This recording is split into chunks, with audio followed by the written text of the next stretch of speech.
crying when he died.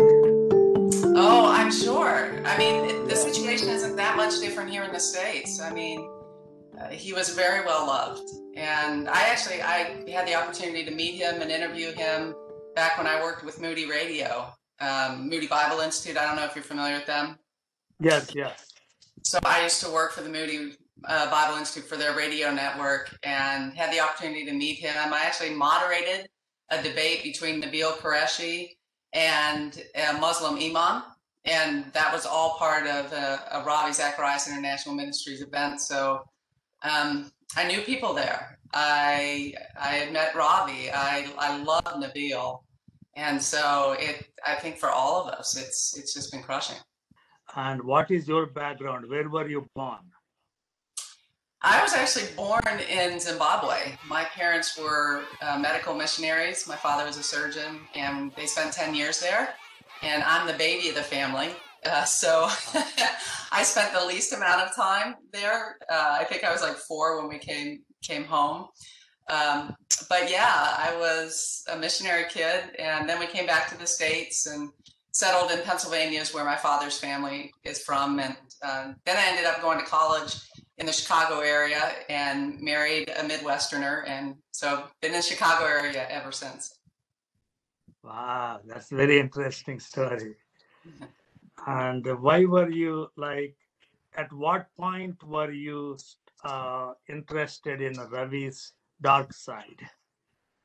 Well, I had received a book from Steve Baughman, who in 2017 wrote this book called Cover Up in the Kingdom. And he had seen the investigative work that I had been doing. And so he reached out to me and mailed me a book, his book, with a note saying, I can't remember the exact words, but it was basically, appreciate the work that you're doing, holding ministries accountable. Would you look into Ravi Zacharias? And I remember the time I was deeply involved in other investigations and I didn't really have that much time. And I actually gave the book to my husband and I'm like, can you just read this and check this out and tell me what you think? And he read it and he's like, Julie, you need to read this book. And I read it and I looked especially at some of the things in the back of the book, the appendix, and it had the suicide emails between Lori Ann Thompson, who we know is this Canadian woman that he was involved in this sexting relationship with. According to Ravi, it was a one-way relationship between her and him as sort of a ruse to extort money from him. But you read that email and it's very clear that she wants to tell her husband about this relationship and she's feeling a lot of guilt for it. And Ravi's responding, you know, if you do this, I'm going to have to bid this world goodbye, you know, very much pressuring her not to tell her husband. And to me, that seems very strange from a man who says he was an innocent partner in this whole relationship. And so then I began looking into it. And it was a months-long process, like probably 9 to 10 months before I got the final pieces that I felt like I was able to publish. But it was clear to me when I read the lawsuit, the 2017 lawsuit that Ravi had filed against Lori Ann Thompson and her husband, Brad, it was just very clear to me that some of the claims in there were false. Like, for example, it said that they had sued their pastor before. Well, their pastor had been found guilty by his denomination of extorting money from his own people, or at least manipulating them in such a way that they would invest in his companies. And I think it was about $2 million that all told, not just the Thompsons, I think they were the biggest donors because they had a lot of money, but he had taken a lot of money from them and the denomination found him guilty of that. And so to present it in that light in the lawsuit seemed very disingenuous to me. And then I found out, for example, it said that the Thompsons were in financial distress, and that's why they had gone after Ravi with the story of this, you know, sexting, because they were just trying to extort money from him. Well, then I found out the Thompsons were actually his biggest donors in Canada. They sponsored his radio show for UCB Canada. They weren't in financial stress. They had a lot of money, and that's how they met him. And so the whole story started breaking down. I think one of the key things in that lawsuit as well is that Ravi said that he had tried to block Lori Ann Thompson on his BlackBerry device. Well, I did a little research on a BlackBerry device and this BlackBerry messaging. The only way that you can get into a BlackBerry Messenger is if the person with the BlackBerry gives you a code. And so if he had blocked her, she wouldn't have been able to get back in. So the fact that he admitted that he had gotten these nude photos from her and that he was saying that he was blocking her on BlackBerry Messenger and she somehow was still getting in, it just didn't hold water. There were so many things in that lawsuit when I looked at it, I just said, this doesn't add up. So that was kind of my initiation. At that point, I had no idea about the allegations that Ravi had sexually abused and harassed these women at the health spas that he co-owned. So that came later. But that was sort of when you start seeing all these red flags, especially as an investigative reporter, that's when you go, there's an awful lot of smoke here, and I bet there's some fire. And sure enough, there was. So what you learned from that point onwards, and the later the reports we saw about the massage therapist only corroborated what you already knew about him, right? Well, yeah, I mean, you could see a pattern because even with the massage therapist, it wasn't just that he had exposed himself during these massage sessions, but he also asked for nude photos. You see the same pattern of also kind of endearing them to him as sort of a father figure, which is what he did to Lorianne Thompson. Yeah, when you started to see a lot of incidents of this kind of predatory behavior, then you begin to realize you're dealing with a sexual predator. And now it's quite clear that that's who Ravi was, that he was a very good actor. And it's interesting, the Greek word that we get hypocrite from means actor. And that's unfortunately what Ravi appears to have been, someone who was very good at convincing the masses that he was a man of God, and yet his behavior didn't match up. And it's so sad and it's so devastating because he was in so many ways such a gifted orator. But I think even now people are looking at even his arguments and saying, was he really the best apologist? Christianity has a lot of really great apologists. Ravi was the most winsome, I think. But were his arguments the best? Did he present them the best? I think people are starting to ask those questions now. So what do you think about Ravi? Was he a Christian who sinned, or was he a complete fraud? Ultimately, those are decisions and determinations that we as Christians can't fully make. I mean, we don't know the heart. God only knows these things. But I will say there is a pattern of lying and deception that reaches way back. And when you look at how early on, for example, he was inflating his credentials, saying he's a doctor when we know he only had honorary doctorates. Even then when he was called to account on these things, he said, oh, well, this isn't something that we ever promote, that I'm a doctor at RZIM. Well, I've talked to people that have been in his office. It's all over the place, Dr. Zacharias. That wasn't true.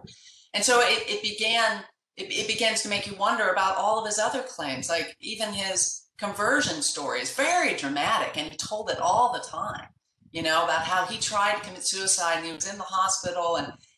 And now we're like, is there any corroboration for this? And for him being in the hospital for this? I mean, there's a lot of people asking, was he a complete fraud? There's so many lies now. There's so much deception that I think all of us are wondering, was he ever really a believer? Or, for example, one of the things in Steve Baughman's book that I thought was really interesting was that Ravi says that he won this contest in India as a youth for like the greatest youth preacher and it was like an international contest. Well, Steve Baughman reached out to two of the judges in that contest, and they wrote him back and they're like, this was no international preaching contest. It was a local contest for India. Yes, Ravi won it, but the way he's presenting it is not at all like it was. But it could be that at that point, Ravi realized, wow, this gets me a lot of attention. This gets me a platform, and I'm really good at it. And so all of these things, I think as Christians, I think there's a lesson to be learned that perhaps we haven't been like the Bereans, right? Who even with the Apostle Paul didn't take what he said at face value, but went back and searched the scriptures to see if what he said was true. And I've seen in the Christian community, we have our celebrities and we love our celebrities, and some of them are worthy of them, some of them are not. And when I first started reporting on Ravi, the pushback I got in the Christian community was shocking. It was, nobody wanted to hear it. I will not believe you. You're lying. It's shoot the messenger, right? And that kind of disposition by the Christian community is not helpful. We're supposed to discern the spirits. If something alarming comes to light, like I didn't have any desire to believe these allegations against Ravi. I didn't want to believe them any more than anybody else did. But when I saw that there were clear indications that he was lying, then I looked into it. And so I think as Christians, we have to be willing to do that. And again, was he a complete fraud? Jesus said, you know a tree by its fruit. And right now, the fruit is looking really, really rancid. And so I think he's not someone we should be putting up on a pedestal, that's for sure. And I would not assert with any degree of assurance that he actually is a Christian. I just don't see the fruit for him. Okay. And what do you say to the people like his fans who are still not accepting these things as facts? They say Ravi is not here to defend himself, and Ravi did so much good. What do you say to these people? Well, I think those are two different arguments. One is he's not here to defend himself. So let me just address that one first. That's not yes, he's not here now to defend himself, but we have to look at what he did when he was here to defend himself. So when, for example, the credentials fraud came to light, and here he was inflating his credentials, saying he was a professor at Oxford University, when we know now he was never a professor at Oxford University. He was never employed by Oxford University. Those just simply were not true. So how did he respond? He did not respond initially by saying, oh, you're right, you caught me in a lie, I'm wrong, I repented that, I won't do it again.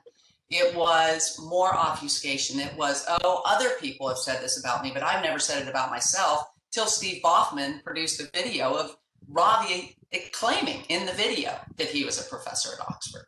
So he clearly did these things, and when they came to light, instead of owning it, he tried to minimize it, and he tried to say, well, other people have said that about me, not me myself. Or this is a cultural thing. I mean, there were a lot of excuses, but he never really owned it. Then when Lori-Ann Thompson finally came forward with what he had done with her, he didn't own it. What he did was he turned around and he preemptively sued her because he had a lot more money than she did. And he also knew that she's Canadian. So suing her in a court in the US would mean that Lori-Ann Thompson and her husband, if they want to fight this thing, would have to spend a ridiculous amount of money, but they'd also have to come down to the States to fight it. I mean, he knew that was, it was really brilliant from a tactical move. But what he did was absolutely wicked. And if you think about it, a man who grooms a woman, which now there's clear indications he did. I talked to, for example, the two therapists. When Lori-Ann Thompson wanted to break off this relationship, she hadn't yet told her husband. She was racked with guilt. She came down to Atlanta, met with these two therapists who helped walk her through what was going on, and were there actually with her when she was sending these texts and these emails to Ravi. I'm sorry, it was emails from her phone to Ravi saying that we have to end it. I'm going to tell my husband tonight. And his replies, they witnessed it. They saw his replies saying he was going to end it. We have this kind of corroboration. But Ravi, again, what did he do in that case when she first brought it to his attention? He said he did basically emotional manipulation. I'm going to commit suicide if you do this. Then when she did come forward, again, he files this lawsuit full of lies, quite frankly. The lawsuit is full of mistruths. We have to, embrace this fact. And then at the end of it, now we know he got Lori-Ann Thompson to settle the lawsuit. Again, he's bringing the lawsuit against her. So if anything, they should be paying him money if he's innocent, right? But instead, we know now he paid her $250,000 to sign an NDA committing her to silence. That is not the way an innocent man behaves. So Ravi did have opportunity. Also, I just recently published a podcast that I did with Shirley Stewart. This is a woman who in 1974 says that Ravi, she got pregnant by Ravi's brother, younger brother Ramesh Zacharias. And when they went to Ravi, who was an up-and-coming preacher at the time, and told him, he told them that they needed to get an abortion, something that's destroyed her life, something that she is convinced that the complications afterwards are what left her sterile, so she was never able to have children. She's been called a liar her whole life for bringing these allegations forward. In 2019, she wrote something that was published on a blog about her experience. Ravi was alive in 2019. Ravi actually wrote a letter to her when she wrote him a private letter, which she shared with me then, that he wrote back denying these allegations, saying it never happened. Every single time that Ravi was confronted with his bad behavior, he did reply. And he responded instead of with confession and repentance. He responded with defense, denial, and anger. And just recently, Ruth Malhotra, who was the public relations manager for Ravi Zacharias International Ministries, she says the same thing, and we see the same pattern. When she went to Ravi and asked him about the Lori Ann Thompson situation, for example, she learned that he had not 2 phones, but had 3 or 4 phones, and that he had been in long conversations with Lori Ann Thompson on the phone. But she said when she confronted him, he didn't own it. He didn't say, yeah, that was wrong. I'm guilty before God, and I need to repent of this. He got angry and defensive. And that, again, that's not the behavior of somebody who loves Jesus. That's not the way we're supposed to behave. Yes, when the prophet Nathan confronted David, David confessed his sins and repented. Right. And so many people I've seen have compared Ravi to David. And I'm like, the comparison, it's not a comparison, it's a contrast. Because David owned his sin before God and said he was guilty. I've sinned before God and God alone. He owned it. Ravi never did that. And so I think that's really a disconcerting behavior. So I remember the first question you asked me was about him not being here to defend himself. What was the second question? I'm sorry, I forgot that one. Second one was like maybe if he were here, he would be defending in a better way. Like, I mean, it's a paraphrasing the first question. You answered it well. Yes, Ruth Malhotra, she wrote in her letter that when Ravi was at Trump International Hotel, before he was going to Museum of the Bible to speak for Kirk Cameron, he was actually celebrating that Lori Ann Thompson's case was closed, like with his attorney. Right. He was jubilant. He was not contrite about what happened. With then Vice President Mike Pence attending his memorial meeting, and now almost all secular news outlets are talking about Ravi's scandal and bringing out Mike Pence also into this whole thing. How do you think the secular media and the secular world would view Christians in the light of Ravi's scandal? How does that affect Christian testimony? Well, there's no doubt it's devastating. But I think even the way RZIM is responding today is not helpful. When we think of secular media is one thing, there's also two atheists yesterday. Steve Baughman, who is the man who wrote this Cover Up in the Kingdom book, he's a wonderful human being. He has a lot of integrity. But he is an atheist, and he doesn't share our faith. And we've had numerous conversations. I've gotten to know him as a friend through this. And he said, and I think this is interesting, and I credit him for this perspective. He says, Julie, I get that Ravi, that there can be a bad apple, and it doesn't mean that the whole Christian faith is wrong or that it's false. we shouldn't judge Christianity by one false teacher. We should judge Christianity by Jesus Christ. And he gets that, even as an atheist.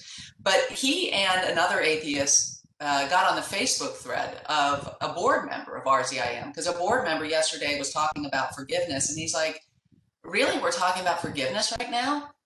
You were the board member who presided over RZIM. It was your job to hold him accountable. You have fiduciary responsibility. We know now that there was an entire fund, a false ministry set up called Touch of Hope, and that was used to funnel money to these victims so that Ravi could obligate them to himself to give him sexual favors. We know that happened now. That's what the report, the investigation that RZIM themselves commissioned, that's what it said. So here's a board member who for 25 years was presiding over this, saying we should talk about forgiveness. And it's like, how about you talk about repentance? Because you presided over this. This is your job as a board member. And if you didn't know, shame on you. You should have known. That's your job as a board member. So, I mean, it was interesting to see that board member then talked about getting attacked by atheists. And I thought, are you kidding me? You have two atheists, because there's another atheist who got on his thread and was confronting him. And I'm like, what you're doing right now is making us look even worse to the world. Own what you did wrong. Be contrite. I get that maybe you had no idea that Ravi was doing these things, but it was your job to know. You're a board member. There were a lot of red flags. I, from the outside, could see some of what was going on. And you from the inside couldn't see. You never commissioned an investigation back in 2017 when these allegations came to light with Lorianne Thompson. Why didn't you do that? Surely you could see he was lying about his credentials. You surely knew these things. So at this point, I think we're very concerned, I think, often as Christians about how the outside world is viewing us. And there's no doubt this makes us look terrible. But something I've noticed in Scripture is that God doesn't care. He doesn't care so much about our reputation. You know, he exiled his own chosen people to Babylon for their sin. How embarrassing. I mean, today we'd be like, oh my goodness, protect his chosen people. They're his chosen people. They're his reputation. And God says, no, I care about my holiness. I care about who I am before these people. And you're sinning. You're dragging my name through the mud. So now I'm going to exile you to Babylon. I think we're in a similar state right now. The Christian church, the Evangelical church, has scandal after scandal after scandal, and we're in a sort of existential exile.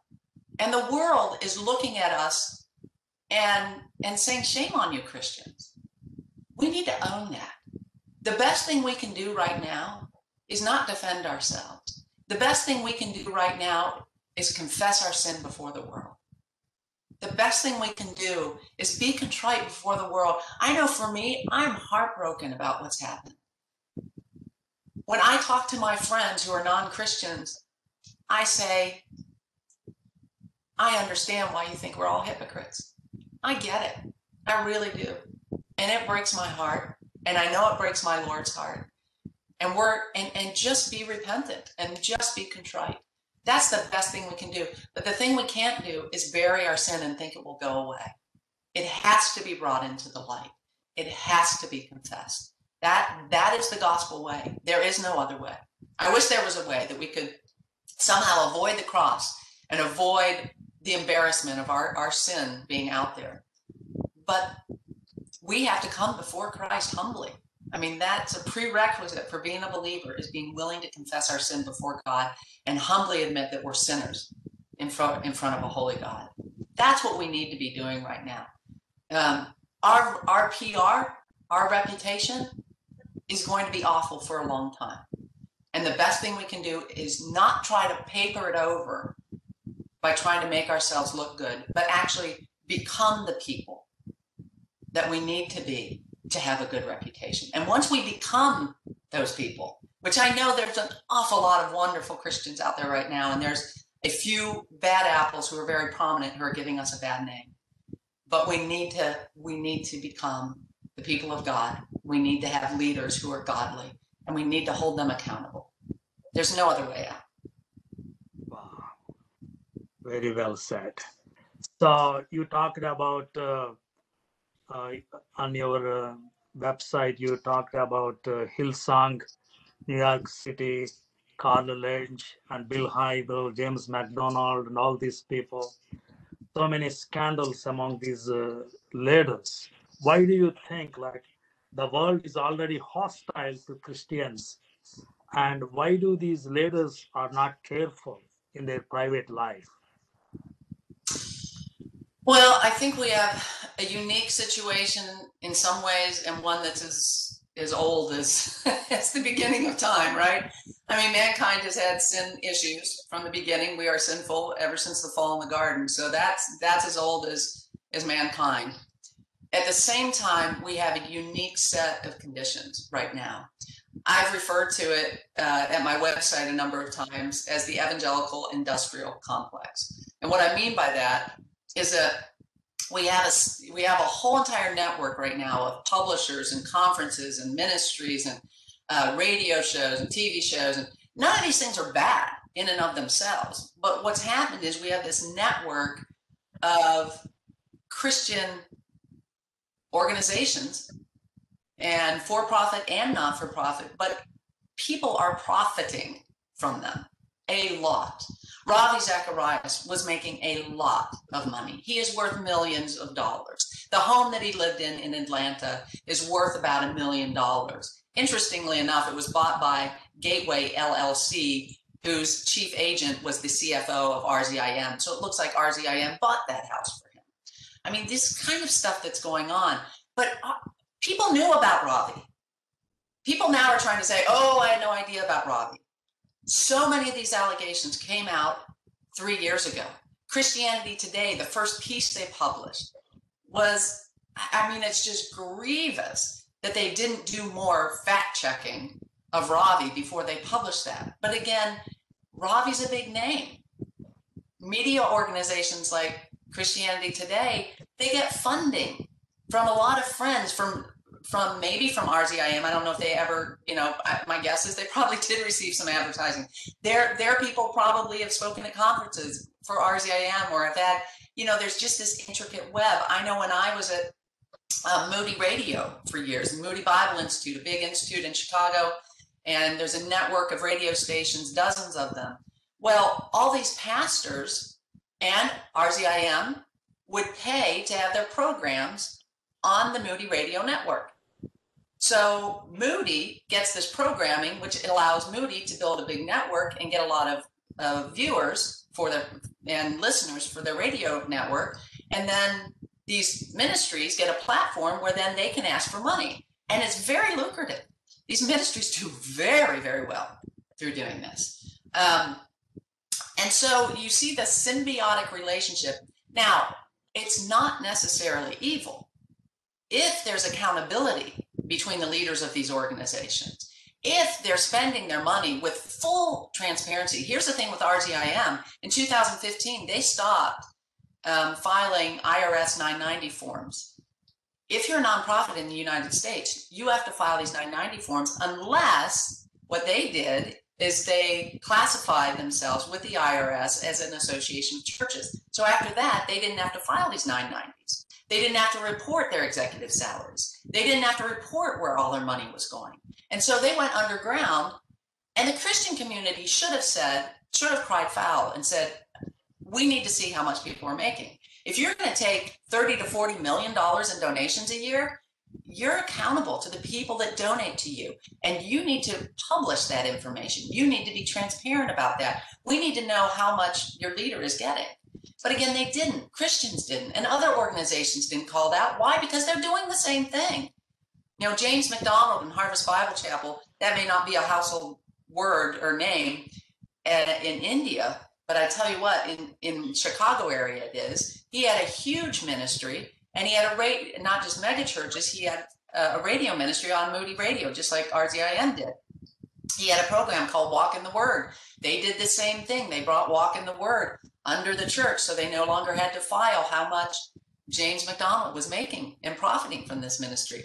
They were able then to use that fund as a slush fund to spend on all sorts of other things. And again, people looked the other way. People had complained to Moody about that. They didn't do anything. Why? Because James McDonald's a friend. And it just happens. It's rampant throughout evangelicalism right now. They're all scratching each other's back. They're all making a lot of money, and nobody hardly is calling it out. And so that's why I think we're seeing now that it's kind of gotten to the boiling point, right? Where there's so much corruption that people just can't stomach it anymore.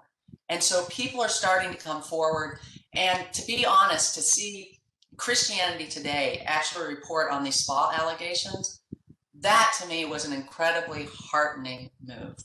To see what, you know, we're supposed to be as journalists, we're supposed to be the ones to hold people accountable. And we haven't been for a very long time. And so I've got an independent media outlet called The Roys Report, where we're doing a lot of this work. And we're trying to do really what I see as a prophetic ministry to call out the sin in the church and to call the church to repentance. But now some other, we're seeing Christianity Today do it. We're seeing World Magazine do it. We're seeing even, there was a comedian who's very popular in the United States, John Crist, who apparently was abusing women. And Charisma Magazine published something. And I was stunned. I've never seen Charisma Magazine do that kind of investigative reporting on celebrities that could possibly hurt them. But they're doing it. I think we're waking up to it. I think we're beginning to say this whole evangelical industrial complex where everybody protects everybody else is evil. It is evil. Now, it doesn't have to be evil, but unfortunately, when you have that much money involved, and we know that the love of money is the root of all kinds of corruption, that's what we're seeing. And so I think there need to be fundamental changes in how the evangelical world operates. I think there needs to be so much more accountability, so much more transparency. And I'm hoping that we'll see that and that it will begin to change. So I think it's true. People and leaders have been sinning for a very long time. That's always been the case. You know, look at King David, for example. The response to it has gotten worse as we've gotten more and more PR agents involved and lawyers involved. And my goodness, that makes it hard for people to repent. And then we have this whole entire money-making machine that we have to deal with, and people don't want to give it up. It needs to be given up. Very good, very well said. You're reminding me of Old Testament prophets like Elijah and Elisha and Isaiah and Jeremiah. They lived a very simple lifestyle while calling out the corruption within the Judaism. In the same way, in the New Testament, we see John the Baptist living a very simple lifestyle, calling out the sins of the leaders. And the same way, you are doing something very important. You are calling out this corruption in the Christendom. So I think what you are doing is very, very important. Well, the Lord has been good to us since we started asking for support to continue what we're doing. It has come in. Now, I will say, I publish everything. People have asked me, how much are you making for what you do? I said, go to my donate page, download the financial statement. You'll see exactly how much I'm making. You'll see exactly how we spent our money. I am committed to full transparency with everything that we do. I want to model what we'd like to see happening in the Christian world. I want to model it with what we're doing at the Roys Report.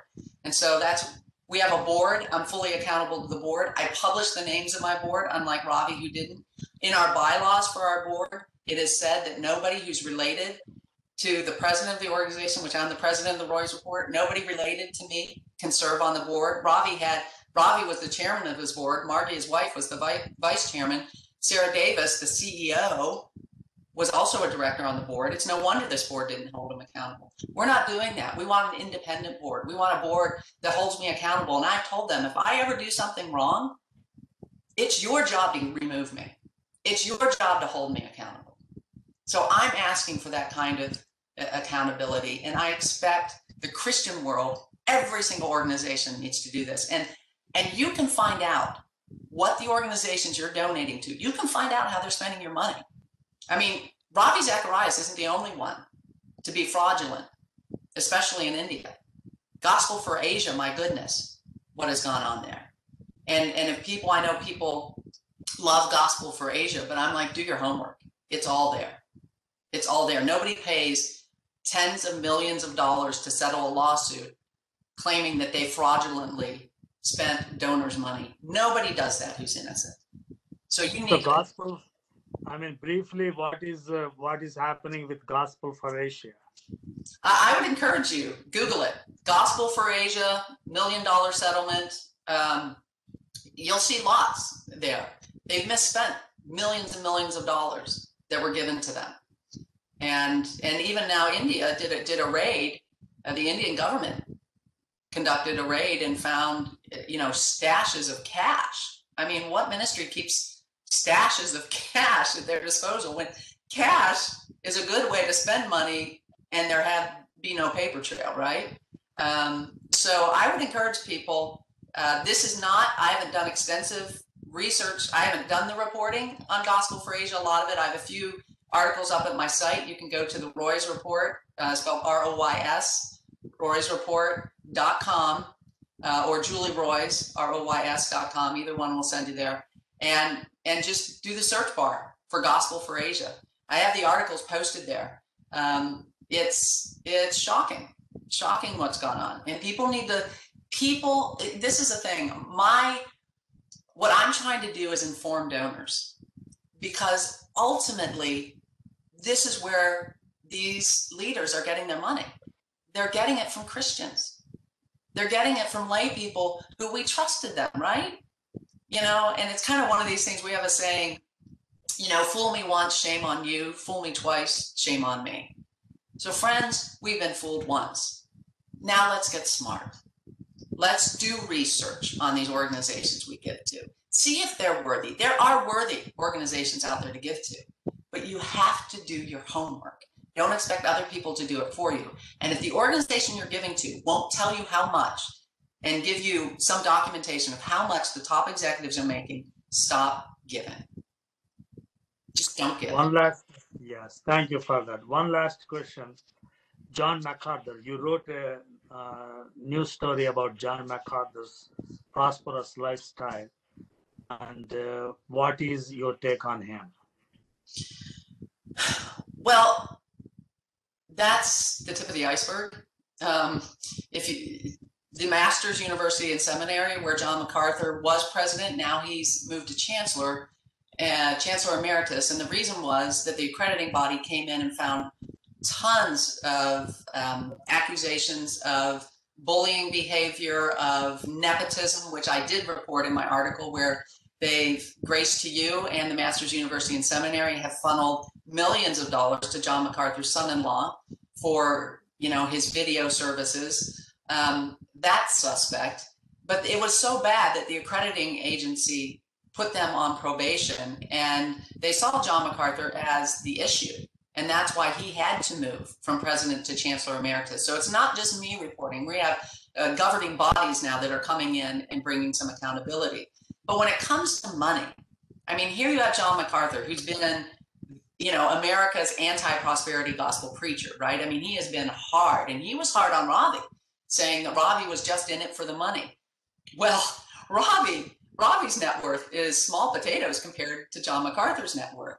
And this is what I discovered. John MacArthur lives in a home, a $1.5 million home in LA with a swimming pool, in-ground swimming pool and tennis court. He has another home nearby in a private golf community where now I'm finding out he had golf memberships. The golf membership in these world-class golf courses are extraordinarily expensive. I haven't tracked down exactly how much it was there, but it's probably in the tens of thousands at least to become a member. So he had another home there, about $700,000 home there. Then he had a third home in Colorado Springs that was a 5-acre home, had 7 bedrooms, 7.5 bathrooms. And it'd be one thing, for example, I've had a lot of people say, well, is it wrong for Christians to be rich? No, Job was rich, Solomon was rich. So it's okay for Christians to be rich. I have a problem with Christians being rich on donors' money. That's where I think there's an issue here. And we find out, sure, John MacArthur has published a lot of books and spoken at a lot of conferences, so that may be some of his income, probably a lot of income from that. But he's also taking what we realize what I've documented now is what appears to be 3 full-time salaries for part-time work. Nobody can work 3 full-time jobs, and certainly John MacArthur isn't. And so that, I think, is very concerning. And we have 1 year, for example, at Just Grace to You. This is his radio ministry, but you have to understand what Grace to You does is take the sermons that John MacArthur has already been paid to give because he has a salary at Grace Community Church. So he's already been paid to give this sermon. But now what they do is they edit his sermons down, recycle them, and put them on radio. Now, how much time is John MacArthur doing? Is he editing that audio? Of course not. Is he doing the promotions? No, of course not. What is he doing for that ministry? You know, he's probably doing some speaking, some outside speaking and things maybe, but that's all part of his job at Grace Community Church too. A lot of it is. So we found out, you know, 1 year he was making over $500,000 with just his part-time salary at Grace to You and the Master's University and Seminary. That's concerning. Then he's got the Grace Community Church, his full-time salary there, which they won't disclose. And interestingly, when this came to light, when it first was reported, was actually in 2014, instead of John MacArthur saying, okay, we need to examine this, what did they do? Exactly what RZIM did, exactly what Walk in the Word did, exactly what a bunch of ministries in the U.S. are doing, and that is they got reclassified by the IRS as a religious nonprofit, so they didn't have to file 990s. So now we have no idea how much he's making. Again, there's this lack of transparency. There's on his board, who's on his board, 2 of his sons. One of his sons was treasurer, so he would make determinations about how the money was spent. One was treasurer. The other one now has been indicted by the Securities and Exchange Commission in the U.S. for being involved in a $16 million investment fraud. These are the men who were serving on his board. 2 of his sons. Again, bad practice, not an independent board. Another person on his board is Grace to You Executive Director, Phil Johnson. Well, that's a key employee. He's John's subordinate. John's his boss. Is he going to hold him accountable? Of course not. So again, whenever you see money spent poorly, I always say, look at the board. There's almost always a governance problem. So are there problems with John MacArthur? They're huge problems. And if you look at the way that he's responded, they've come after me with personal attacks. Phil Johnson, who's the executive director of Grace to You, actually posted a letter that he fabricated, a letter he admits he never even mailed to me. It was an email that he reworked into a letter so that he could put my address on the letter, posted that on the internet so that everybody could see my address. That's called doxing in the US. We actually have, in California, there's a law against publishing people's private information like their personal address. That's what he did to me. And when I called him out on it, he didn't even apologize. He said, well, I was able to get it on the internet, so it's fair game. I mean, this is the behavior of a leader of Grace to You.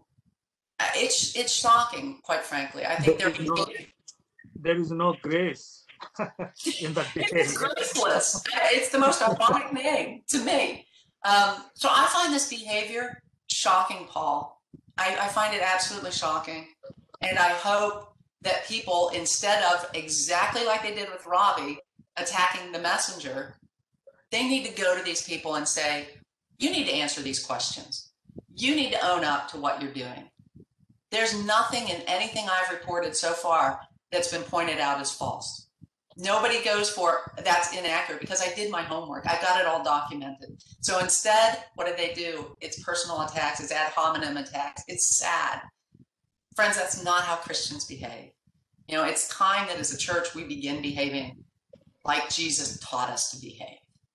So I'm hoping that will happen with John MacArthur and his ministry, but so far it has not. Thank you so much for what you are doing, because this is very much needed.